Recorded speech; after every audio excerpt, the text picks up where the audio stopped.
So we're here to talk about the GOAT of basketball. Keeps going around. Michael Jordan, LeBron James,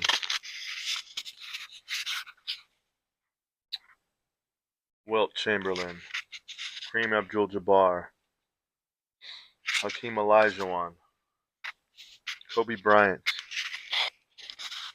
Jerry West, Moses Malone, and it just continues on. And people just, will always have this debate of when basketball was relevant, when it changed, who changed it. People will always talk about Michael Jordan and the era and run he had with the Bulls. Most people don't realize Michael's career was more than 6 rings. He had a lot of growing up to do as a young player. He was one of the most dominant players of his era. But he wasn't even the most dominant player in NBA history.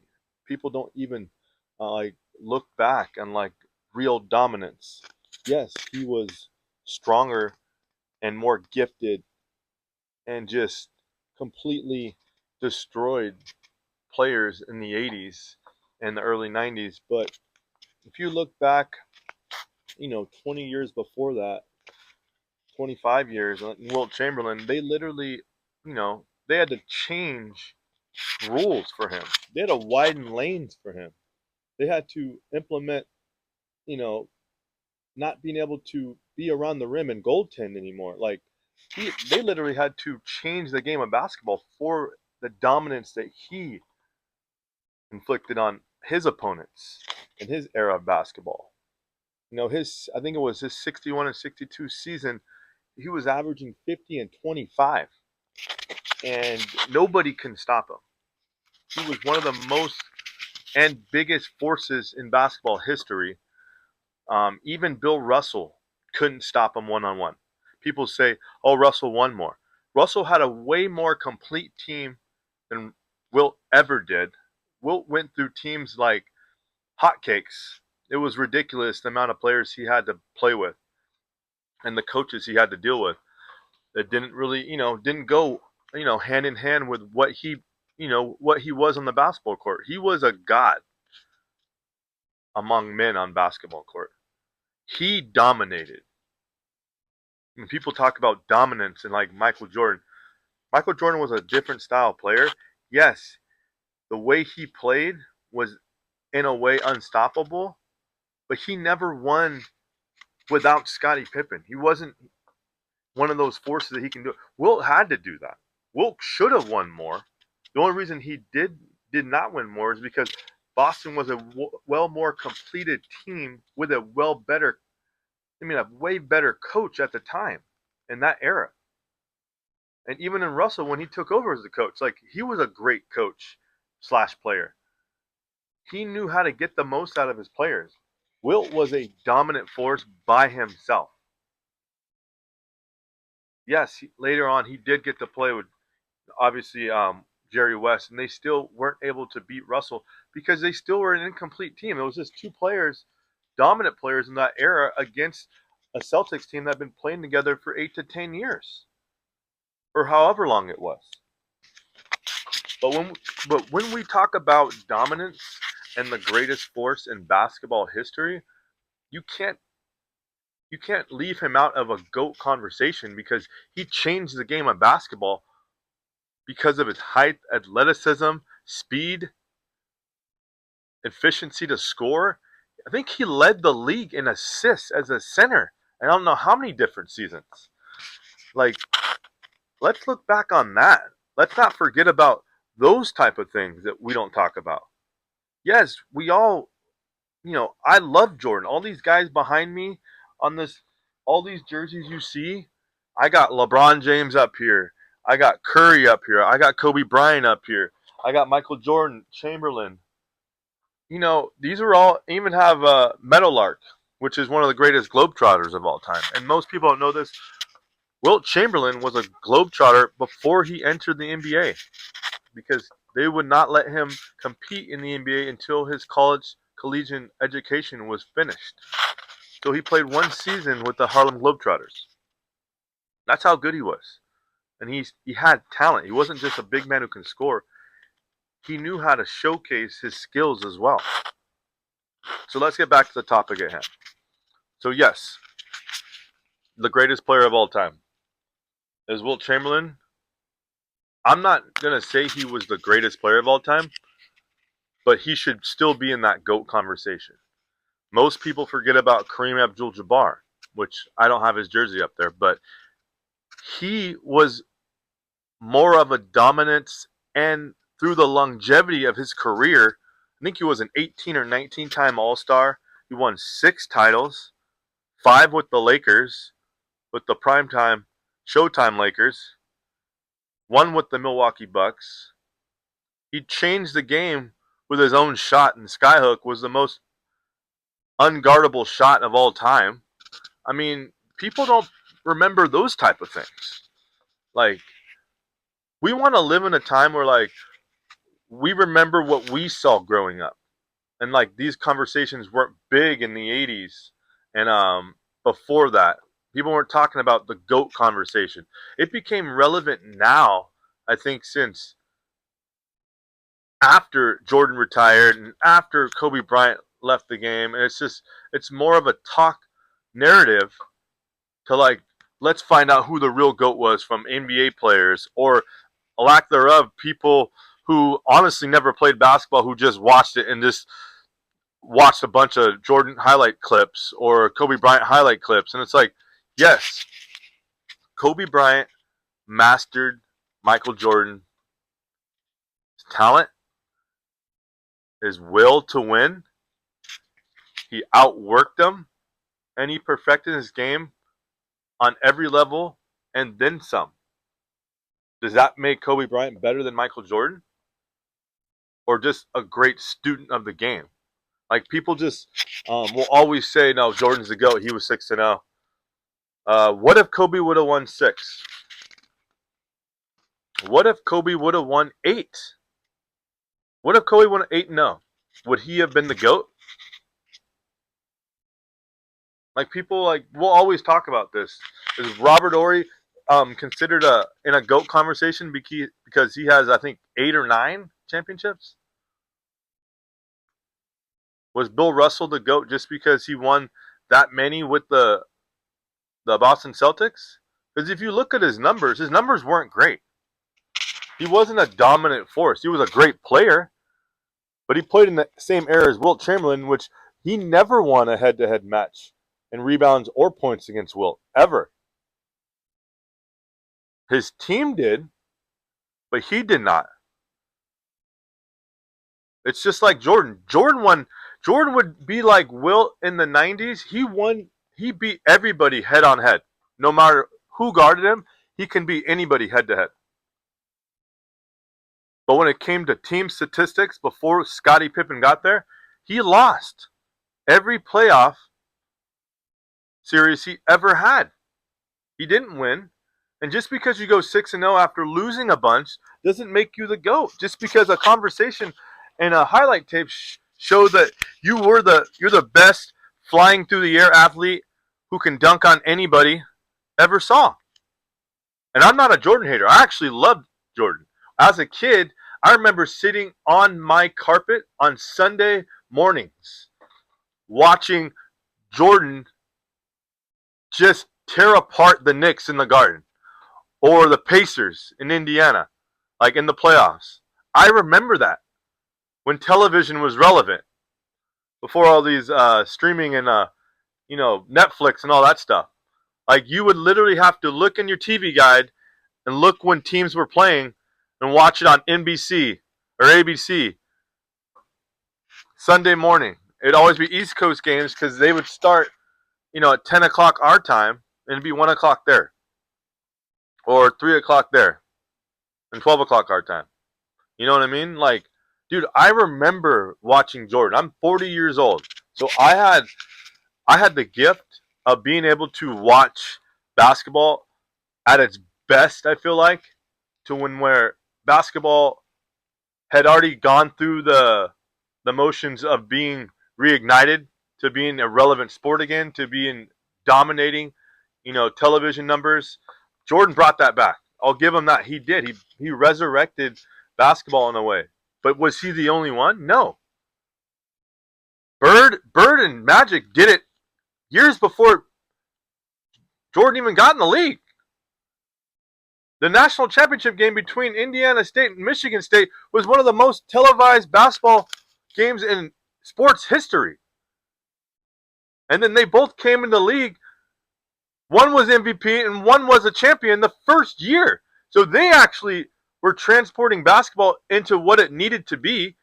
Jordan helped it along the way. He transformed what basketball and sneaker deals did for players as well. It wasn't just him changing the game of basketball because Bird and Magic were doing the same thing. But yes, he brought an electrifying attitude and just crazy game, which, obviously made people get out of their seat to see something so extraordinary that they'd never seen before. He can literally jump in the air and hang in the air longer than anybody ever saw. It was ridiculous.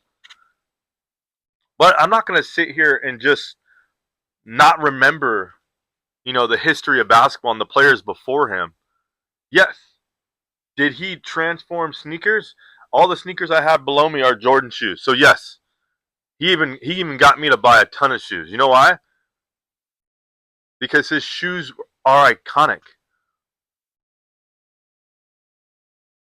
The style, the colors, they all changed when Michael Jordan came in the NBA. It was all one-dimensional. It was either white, or I think white with maybe a strip of black that was allowed in the shoes before Michael came to the league.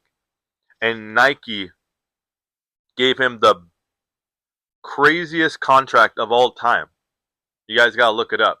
I don't really remember what it was, but it was crazy. And they paid a fine so Jordan can wear the Air Jordan 1s because of those colors. And Jordan did not like those colors. He did not like his shoe, I don't think, his first shoe. But it was an iconic sneaker in a time in basketball to where it literally transformed the way people wore sneakers, the way people bought sneakers, the colors that came out.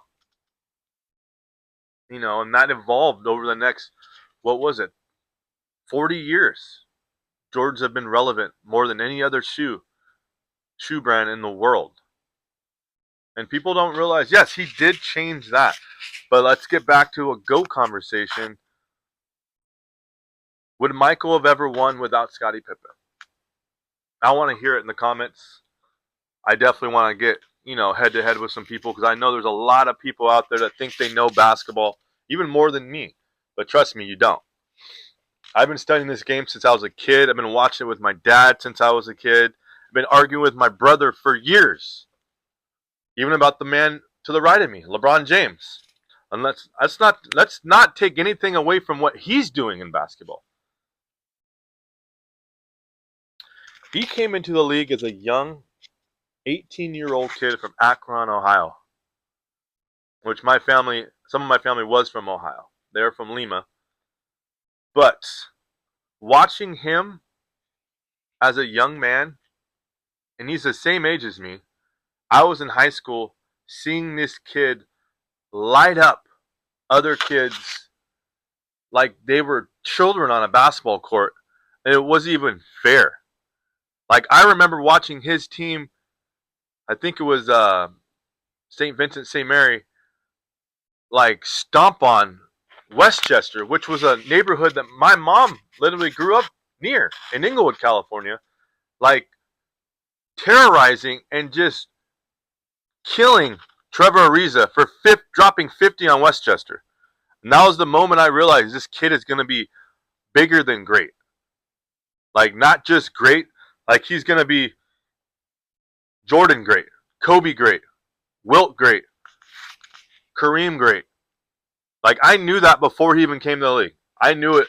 And one of my best friends, God rest his soul, Mark Butsky, We used to watch him in his room, just highlight reels. And we would tape other games just to watch him over and over again. How ridiculous he played at a young age. And it was just, he was unstoppable. And then he came into the league and he took a dying Cleveland franchise and resurrected it, brought it back to life. And for the next, so what was it, 10 seasons, he was the most dominating player in NBA history, passing every point mark. And people downplay his greatness because of who he lost to and how many losses he has in the finals. Let's just get this straight right now. I don't care how many times he won. 3, 4, doesn't matter. Let's see who he lost to. He lost to one of the most decorated teams and runs in NBA history in the Dallas Mavericks, who beat Durant, Westbrook, and Harden, who he beat the Lakers, the defending champion Lakers, a young Portland team, with, I think it was Roy and Aldridge, and then they had to beat Wade, Bosh, and James. So people downplay Dallas's team. Dude, that team was literally legit with Nowitzki. So stop saying that team wasn't relevant or LeBron should have won that. They could have won. That team was just unstoppable that season. And let's go after that. Let's see who else he lose to. He lost twice, 2 different, I think, eras, 2 different times, to Tim Duncan and the Dynasty Spurs, who were known for Popovich and knowing how to play players. They literally played 5 against 1, basically. They even said it against James in those finals. They took every bit of every scheme and threw it at him to make sure he would not beat them in the finals. And he still had a great series and led categories. Tim Duncan even says it in, I think, after game interviews. How are they able to stop LeBron? Because we're putting 5 men on him every time he touches the ball, basically. So he can't beat us. And I don't know why. And then people are just like, "Oh no, that's bullshit. Like he could have beat them." No, the Spurs were unstoppable. And it was still a time where the Lakers, the Spurs had to beat the Lakers to get there. Yes, people still wish that Kobe, and the Lakers could have beat the Spurs during that time, or whatever time it would have been, the Lakers versus the Cavs or the Lakers versus the Heat. It would have been an awesome series. It just never happened. History didn't have that fate for it to happen. Kobe versus LeBron. And people always wanted to see it. I did. I grew up a huge Kobe fan, but honestly, I became a huge LeBron fan. And I don't care if anybody hates on it. When I was in high school, literally, when I was in high school in 2003, he was in high school in 2003 at St. Vincent St. Mary, just dropping dimes on every kid possible. And it wasn't even fair. I think the only time I ever saw him lose was against Oak Hill Academy. I think it was one of Carmelo's teams. But that team was stacked. LeBron just went to a private, I think kind of a private school, but they were all inner city kids, but they weren't all ballers. They didn't get brought there. They didn't recruit. Oak Hill is a recruiting, compound, like where great players went. Just like modern day is. Most people don't think about it. Modern day basketball in California is just like that. They recruited players to go there to be one of the top elite basketball programs in the nation every year. And I mean, I don't want to get too far into it, but it's like people don't realize my basketball IQ and education is. I mean, I have a pretty high education in basketball. It doesn't matter what people think. They can say they know me or not. But I can talk to you about any game I remember, even before my accident, like when I was a kid, even back to college players and college teams. You know what I mean? So obviously, I want anybody who loves basketball to drop a comment. Say anything you want to say. I'll get back to them. I'll get back to your comments. And even if you guys want to go back and forth with live videos, podcasts, I will try to start doing this a lot more. But I want people to realize, like, this is just the first discussion. It's the first time I've done this. And I've been wanting to do this with my brother for years. But, like, talking about these gentlemen, um, even LeBron, like I was saying, I got off subject, but, like, him losing to the Spurs, him losing to the Mavericks, and then him losing to the damn dynasty, another dynasty in the Golden State Warriors with the Splash Brothers. Andre Iguodala, Draymond Green, a bunch of other players who went there. Even Kevin Durant jumped ship and went there to win a couple. Like, people don't realize the teams he faced, who he had to beat, who he had to go against. Like, oh, he lost him. He lost to fucking dynasties. And one of the greatest Dallas Mavericks teams in NBA history, one of the greatest runs in a team history. So literally, like, the three teams that he lost to, two of them were dynasties who won over 3 or 4 championships, and one was a team that was literally unstoppable that year. So you can cry all you want to and say, oh, he lost more than he won.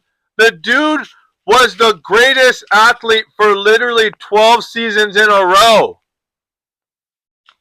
I don't understand how people don't realize this. And you can say, no, this guy doesn't know what he's talking about. He's just a LeBron lover. I'm not a LeBron lover. I'm a LeBron. I see who he is. I see facts. No matter how much people want to look away and they don't want to accept the fact that he's one of the greatest athletes of our generation, they just don't want to see it because they live in this past of, no, Jordan was the best. He won 6 times. He won 6 times. Won 6 MVPs. He was the greatest all-star two-way player anybody ever saw. Okay, and that's your opinion. But like I said, we've already been talking about other players that were more dominant than him before him. He was a dominant force as to me, a one-on-one player. Nobody can stop him. But you can say the same thing about Wilt Chamberlain. You can say the same thing about Kobe Bryant. You can say the same thing about probably Kareem in his prime. And honestly, I can say the same thing about one of my dad's favorite players, was his Magic. And he was an all-around player. One of the greatest assist leaders of all time, and he was a 5-time champion. This discussion can always continue going, but that's the amazing thing about basketball and sports in general and topics. It's like we can always have this discussion. We can always keep this rolling. We can always keep it going. People just don't want to admit when, like, something happens in history. They're like, they don't want to admit when something gets surpassed, something that stood for so long. Jordan's greatness, Kobe's greatness, Kareem's greatness. I think people forget about some of the other great athletes we ever saw in this sport. And I'm not just talking about guys who won championships, people that people remember. Like, I don't even think people realize, like, some of the greatest talents we ever saw were in the last 30 years. One of the greatest dunkers of all time, Vince Carter. One of the best point guards of all time in AI, Stevie Francis. People don't even remember him for some reason. Him and Mobley with the Rockets was unheard of. 2 guards that can literally rip you and kill you on the court. One of the best guard duos ever. And then you think about the early or late 90s or early 2000 Lakers. Unstoppable. People still wish those Lakers would have went against the Bulls. But Jordan had retired. Do you think Jordan ever, ducked Kobe Bryant? Do you think he could have stayed in the league and played against him one more time for a championship? People don't discuss that. Why did he retire? He could have played against Kobe. Maybe. I don't know. Well, let's talk about Jordan. Jordan's titles. He beat, what was it? A overhyped Trailblazer team with Clyde. I think it was Porter and Bowie at the time. They were good. I don't remember how they got there. There had to have been something going on with the Lakers at the time, maybe injuries. But then I remember them beating the Supersonics with Gary Payton and Sean Kemp. I think Douglas Shrimp was there as well. Like, that team was legit. They could have, they could have beat them. Gary Payton couldn't lock down Jordan. Everybody says he did, and like he didn't. Jordan used all his other pieces on the board at that time. He was actually becoming more of a better passer. And they actually, everybody was hitting their shots in that series, and that's why the Bulls won. And Scottie Pippen was like, one of the greatest defenders ever. You can put him on anybody coming up the court, literally from guard to center. He could probably guard anybody. He was probably one of the most versatile players you'll ever played in basketball, and people don't even realize it. Never got the recognition for it. One of the greatest athletes of this time in basketball, hands down, offensively and defensively. I remember when Jordan left basketball, Scottie helped the Bulls, I think, still finish, I think, first or second in the Eastern Conference, and I think it was second in MVP votes. And they won just as many games with Scottie because he was an all-around player. And it's not taking anything away from Jordan. Jordan was an all-around player when he wanted to be. But his calling as a player was a dominant force one-on-one player. He didn't need anybody, but he eventually knew that he needed his teammates to win championships. You can't win by yourself. You can't win with highlight reels. You can't win with dunks. You can't win with shoe endorsements. He wanted to win. Chicago finally got Scottie. They finally won. They brought Phil, got Scottie. They three-peated. He left, came back. Then they had to get Rodman because they needed another force that would take the heat off of MJ. They still had Scottie. Brought in Kukoc. They had, I think it was Curry, or not Curry, the coach of the Golden State Warriors, Steve Kerr. And Paxton. I mean, all those other guys. Armstrong. And I think Horace Grant was on that team. And, like, people don't realize that he didn't have garbage teams. He had good teams and good players that could shoot. People thought Jordan did it all by himself. He did not do everything by himself. I'm sorry. And, like, you can say that about a lot of championship teams that he was on. But those two in particular, I remember the Blazers weren't that, I mean, the Trailblazers weren't that impressive. The Supersonics weren't that impressive. And he beat the Lakers, the Showtime Lakers, but they weren't Showtime Lakers anymore. People don't realize, look up the stats. Two of their players were hurt at the time. Kareem was gone. Magic was by himself, basically. We still had our other players. I'm not going to say by himself because Byron was still there. I forget if he was hurt during that series, but I remember, I don't think Worthy was hurt during that series. But anyways, the Bulls beat us. They beat the Lakers. I'm a huge Lakers fan. But he never beat the real Showtime Lakers. He never faced us because he never got through. He never got through the Pistons. He never got through the Celtics to face the Lakers at their prime. You know what I mean? So, like, you can say Jordan faced all these players, the best teams of all time, but he really didn't always do that. He faced great teams, but he did not face the best Laker team in that era. He faced the best Celtics team, but never won. He never beat Larry Bird in any series, playoff series. And Larry Bird will always say Jordan was the best player he ever saw. And kudos to him for saying that. Because Larry Bird he's a tough dude to get compliments from, and he definitely, him and the Lakers had bad beef, but like him and Magic became really good friends, and they know that, and they still both say that Jordan was the greatest player they ever played against. But that doesn't mean that he was the greatest of all time. Even though most people will argue if there were a vote, he would probably get, I guarantee, out of 100%, the majority of those votes.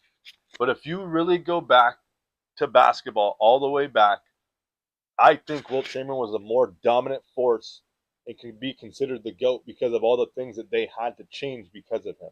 How strong he was, how tall he was, how dominant he was.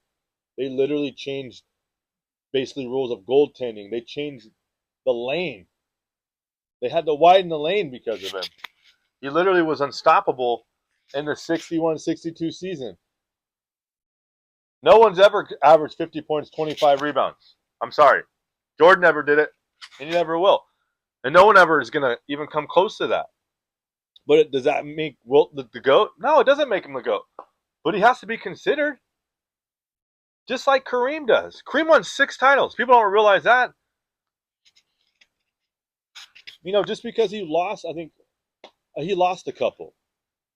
I think he lost 2. He lost to the Detroit Bad Boys, and he lost to the Celtics. But when you look at it, he still won 6. He still won more than he lost. I think he went to 9 or 10. Why isn't he considered the GOAT? He had the skyhook. He was one of the most dominant players of his era in the 70s through the 80s up into the 90s until he retired. But people don't talk about that. They forget about stuff like that because we all want to keep circling back to Jordan, how Jordan changed basketball when he got there, and like he wasn't even the best player coming out of college. Len Bias was. People don't talk about that. Imagine if Len Bias would have not overdosed. He was going to the Celtics. The Celtics would have been a dominant force. Jordan never would have won. People don't argue that. The Lakers might have never even won with Magic and Showtime. We don't even know. Len Bias was supposed to be a Boston Celtic. And he was a greater player coming out of college than Michael Jordan was. I'm just saying, like people don't realize and don't remember things like this because they don't want to. They don't want to like say that somebody else was the GOAT because Michael was my GOAT. Michael was my GOAT. He was, I think, considered the GOAT until I saw and started looking more into basketball with other players. That I had knowledge of. I think Kobe Bryant came along, and watching him as a young man through high school until he retired. I've watched him become Mamba from literally perfecting and attacking the game as number 8 to breaking down offenses and becoming a legend as 24. Kobe Bryant was, to me, one of the hardest working basketball players and talents I ever saw. And he mimicked everything Jordan ever did. And I think that's why he's my GOAT now. But you still have to talk about even LeBron James. Like, I don't care how many titles he didn't win. He's been a dominant force for 20 years. 20 years. No other player's done that for that long, that straight. Kobe's even had downfall years and teams that weren't relevant, that weren't good. Most of LeBron James's teams he ever played for were